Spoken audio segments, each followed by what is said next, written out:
The Marvels is the latest entry in the long-running Marvel franchise that combines Brie Larson's Captain Marvel, Teyonah Parris' Monica Rambeau, and Iman Vellani's Miss Marvel in a galaxy-traversing adventure. Here we find the three heroes teaming up to stop a new Kree villain as she attempts to bring destruction and vengeance and all that usual stuff we're used to by now. The twist here is that the cosmic heroes discover that their powers are now entangled, meaning that whenever their abilities are used, they switch places with each other. Kind of. Now, look, I don't think I'm breaking any new ground here by saying that the MCU has been in a bit of a rough spot lately. With a few notable exceptions, the franchise has felt rather rudderless following the Infinity Saga's conclusion, Endgame. And in my review of Guardians of the Galaxy Volume 3, I referred to it as the last great MCU movie. I promised to myself that if they were to ever drop another hit, then I would eat crow and rescind that statement. Well, dear viewers, that day is not today! The Marvels is a complete misstep for both director Nia DaCosta as well as Marvel Studios itself. It's an absolute mess of a movie that's chock full of sloppy TikTok-style editing, a confusing tone, and a mishmash of ideas that fail to gel together as a whole. Now, I don't want to seem like I'm just dogpiling on the Marvels for the fun of it. Before filming this review, I already took note of a wave of detractors rushing to bombard Disney's latest project with intense criticism. I never want to go into a theater already expecting to hate a film.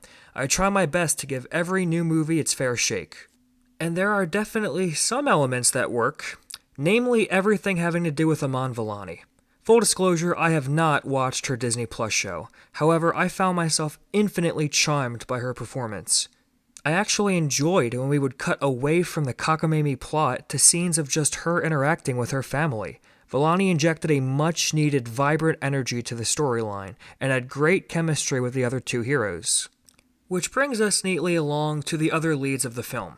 Brie Larson has proved to be a remarkable actress in a wide variety of projects. She's won an Academy Award for crying out loud.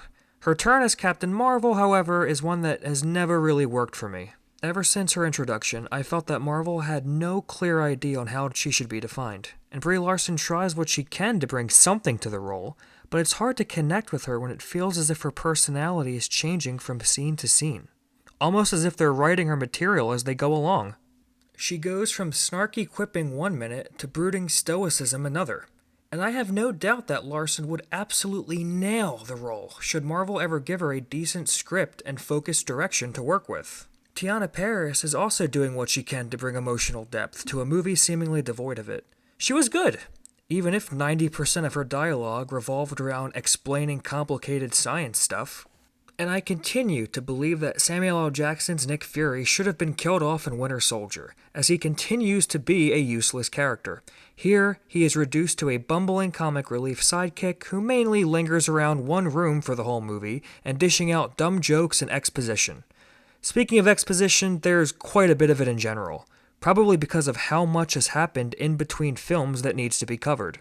Captain Marvel has apparently faced an entire threat established in her first movie off-screen.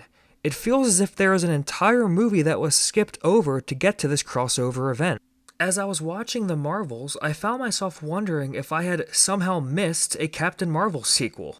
It's even more egregious because these missing story elements serve as the foundation of the movie's plot. It's hard to get invested in anything happening on screen when it feels as if the filmmakers are trying their best to fill us in on crucial events. And it's even harder to buy into the villain whose entire motivation comes directly from said events. Which brings us to the villain. Look, I try my best to avoid using superlatives in these reviews.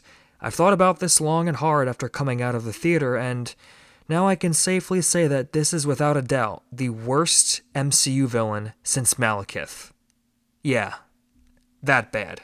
The villain here, The villain here is named Dar Ben. She's a Kree extremist who's angry at something. She has an energy hammer like Ronan did in Guardians of the Galaxy. Only I thought that was fueled by the Power Stone, which was destroyed. I don't know. Who really cares at this point? Anyway, the villain... Crap. The villain Dar-Ben is completely devoid of any sense of real threat or charisma. Not once did I ever think the Marvels would fail to stop her generic plan. The script tries its best to handicap their insane power levels by introducing the whole body swapping element, but even that threat is inconsistent. I was mildly intrigued once the movie revealed that their power usage would lead to Freaky Friday-esque shenanigans, but it's quickly dispatched from a major problem to a mere nuisance. And that's just one example of the Marvels introducing an idea that could be interesting, but failing to really do anything with it.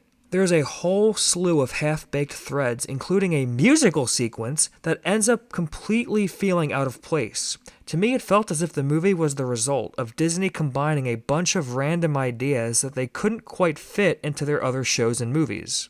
And it doesn't help that the editing on display here is absolutely atrocious. There are multiple times where I had the feeling that someone was sitting on the fast forward button, as no scenes are allowed to breathe at all in this picture.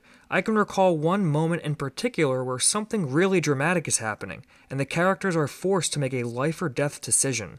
The movie then cuts over that decision as it's made, and it severely hindered any emotional impact that would have been felt otherwise.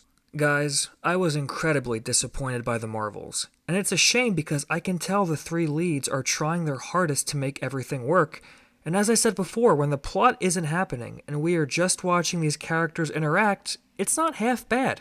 But great chemistry alone can't rescue a project that fails to deliver a cohesive storyline. And like every Marvel project that has come before, there's an after-credits tease that promises big things for the future. But to be honest, I'm just numb beyond the point of caring. It's becoming abundantly clear that people are checking out of this franchise in droves, and I fear we maybe have reached a point of no return. I grew up being a huge comic fan, and these kinds of movies used to bring me joy. But when you continue to dilute the brand with a flurry of half-assed projects that serve only as 2-hour trailers for future events, well, don't be surprised when the fans begin to jump ship. I'm gonna give the Marvels a D.